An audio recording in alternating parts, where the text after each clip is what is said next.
My most watched videos are me fiddling with a car, doing some kind of repair, but the car's been so reliable that I've had to resort to making other types of videos, and thank God for that. I hope that continues and the car continues to be reliable and me not having to do any kind of work to it. Anyway, today I thought I'd talk about Stellantis, which is the big automotive conglomerate of which Citroën is a part of. The merger between Fiat Chrysler Automobiles and Peugeot Citroën, the PSA group, that became effective from January 2021 onwards. The CEO is one Carlos Tavares. When I first heard that name, I thought, wow, that sounds Portuguese. I wonder where he's really from. No, he is Portuguese. That was a bit odd, because usually, at least in mainstream media here in Portugal, when some Portuguese person gets a modicum of international success, they are talked about to no end and cheered to the rafters. Then he ended up being the CEO of the PSA group from 2014 onwards.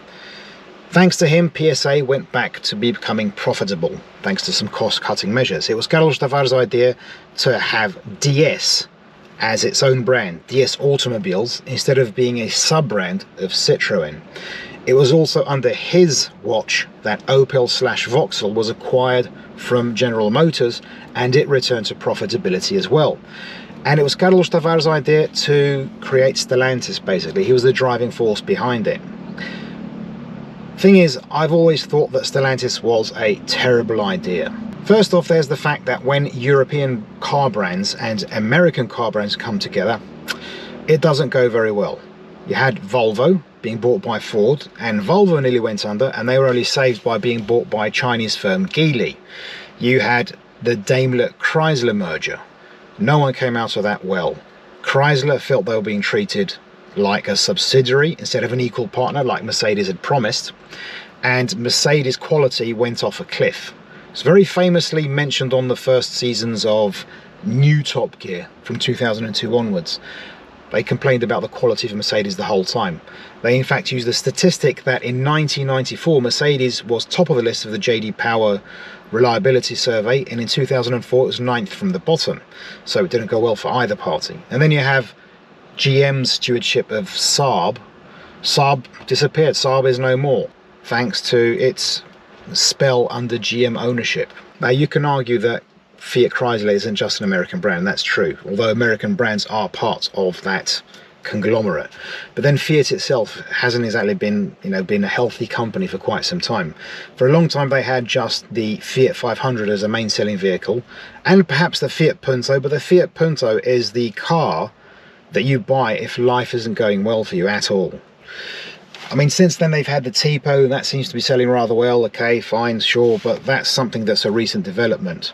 For a long time they depended on things like badge engineering, where a Chrysler 300 was rebadged as a Lancia in Europe, or the Lancia Y was rebadged as a Chrysler in the UK.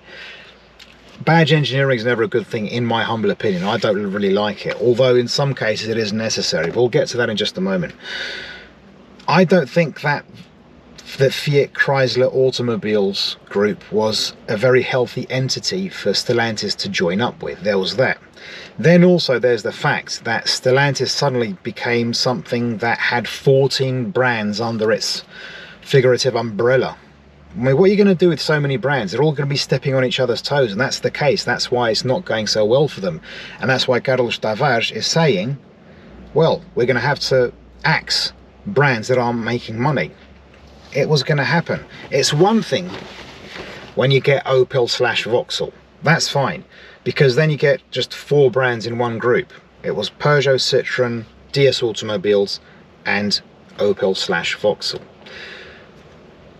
No problem there. You can do like Volkswagen do. Volkswagen have, Seat, Skoda and VW, which make very similar cars. A Golf is similar to Octavia, that's similar to a Seat Leon. They're all very similar cars, but they're different enough to warrant their existence and appeal to certain market segments and or regions.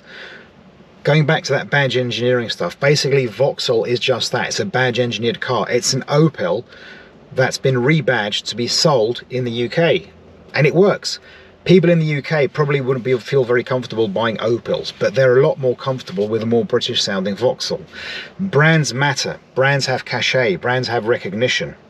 There's only one instance where badge engineering, and it's a bit of a looser term here, is acceptable. And that is, for example, think of the Seat Exeo. So that was a previous gen Audi A4 under the skin. But that's clever. You've got a car, it's run its cycle, it's been replaced, but its platform is still a good platform, it's a good car, and there's no reason why it shouldn't be sold. It's still a perfectly great piece of kit. So you just badge it as something else and keep on selling it at a cheaper price. That sounds good to me. And so it worries me when they say they're going to axe brands, you know, left and right. There's DS Automobiles, which in all honesty I don't think was a very good idea from the get-go. It was a cynical reuse of the DS moniker that came about in 1955 with a particular model of car. That car symbolizes progress, technology and innovation, and that probably should have been the mission statement behind DS Automobiles, but no, they said no, it's got nothing to do with that car, it's design and style, that's what DS stands for.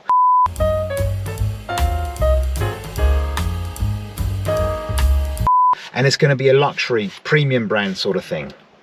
Did it work? No.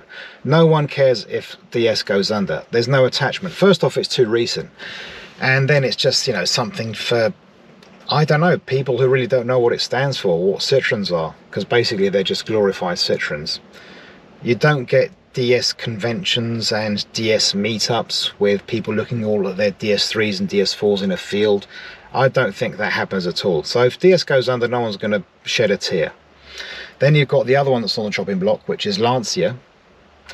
And that's a shame, because Lancia is a historic brand with lots of history, innovation, great models under its belt. But in the last, I don't know, 20 years or something like that, it's become just basically a shadow of itself. A exercise in badge engineering once again. There was the Delta. That was a sort of like just a reskinned Fiat Punto that was trying to be a bit more upmarket. There was the Ypsilon. That actually was a mainstay for quite a while, but then they had nothing else.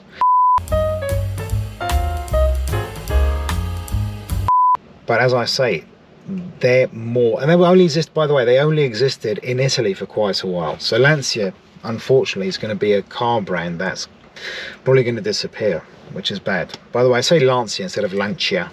I know you should say that, but I anglicise the way I speak these names, because otherwise it can be very annoying. I hate people who say, it's not Porsche, it's Porsche. But then they don't say BMW. You can do like Volkswagen do. Volkswagen. I'm going on a tangent. So what's going to happen now? That's the thing. In all honesty, I think that the best solution would be for things to go back the way they were. PSA Group, FCA, Fiat Chrysler Automobiles, all will be hunky-dory, but that's not going to happen. They're already sharing platforms and parts, so what are you going to do? If brands start to go under, which is very probable, then yeah, then you're going to probably have a rationalization of the range. It's going to be like British Leyland all over again. A whole load of brands all competing with each other, but then, and you know, I don't know if the quality is as iffy as it was with British Leyland. I don't think it is, to be honest, but it's more or less the same thing. If you don't sell enough cars, you're going to start to axe brands until you get down to some very core brands, and some historic brands are probably going to go down the drain. And that's what happened. That happened with British Leyland, of course. You know, it ended up being just Rover, basically. And they sold off many. They sold off Land Rover and Jaguar and all those other brands that became very valuable, and they ended up with one. That's a very possible thing that's going to happen. If that does happen, I hope Citroen makes it. Citroen could probably be sold off because it's a very valuable brand. It's got a lot of recognition all over the world, a lot of history. But who could buy Citroen? What other entity could get Citroen? That's what I'm trying to, that's the whole point of this video, trying to think. It's not the whole point of this video, sorry, but it's something that I've thought about a lot. What entity could get Citroen out of Stellantis if things go awry? Nothing comes to mind. NASA? Microsoft? Apple? I don't know. I'm being silly now, but that's the thing. What I'm trying to get at is I don't see any solution to this. I think that Stellantis was a bad idea, and I think it's going to end badly. I think one of the reasons they're not doing well is because they pivoted hard towards electric vehicles. And I know all the anti-EV crowd are going to go, oh, I told you so, well, I told you so. The big problem is, and I've already mentioned this in another video, you know, the EV charging infrastructure isn't there, the batteries aren't there, and it's a bit of hard luck because solid state batteries with very long lifespans, quick charging times, and better battery capacity are beginning to appear. EVs have suffered a lot in recent years because the market's saturated for them. To be able to own one, you need to have a place to charge them, usually at home, and many people just don't have that. And the people who can charge at home, they've already got EVs, so they're not going to buy another one just to keep the market afloat. So there's that. They did pivot hard toward EVs, and it may not have been the best of times. So do they go back to selling petrol-powered cars? Well, they should, you know, at least they should do whatever the market demands. And in the case of Peugeot Citroën, it's going to be tough because they got those terrible petrol engines currently. They're awful. They suck. The 1.2 PureTech with the wet belt, and then the 1.6. I don't know if do they still make the 1.6 THP that they shared with BMW, and it's a pile of poo? I don't know. Didn't bother doing any research before actually making this video. I'm talking off the top of my head. But anyway, in essence, Stellantis are screwed in my humble opinion. I don't think they're going to make it. I hope I'm wrong, by the way.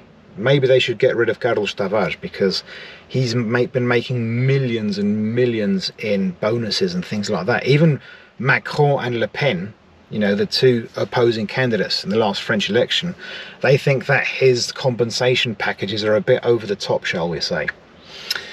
So yeah, that's my take on Stellantis as things are now. Hopefully that wasn't too rambly, hopefully that wasn't too unintelligible. But again, I'm not doing this with a script, so it is what it is, as they say. And let me know what you think. Honestly, this is something that I would like to talk about, especially with Citroën people. If you're not a Citroën person, by the way, don't feel left out. I do want to know your opinion as well. It would be very interesting to know.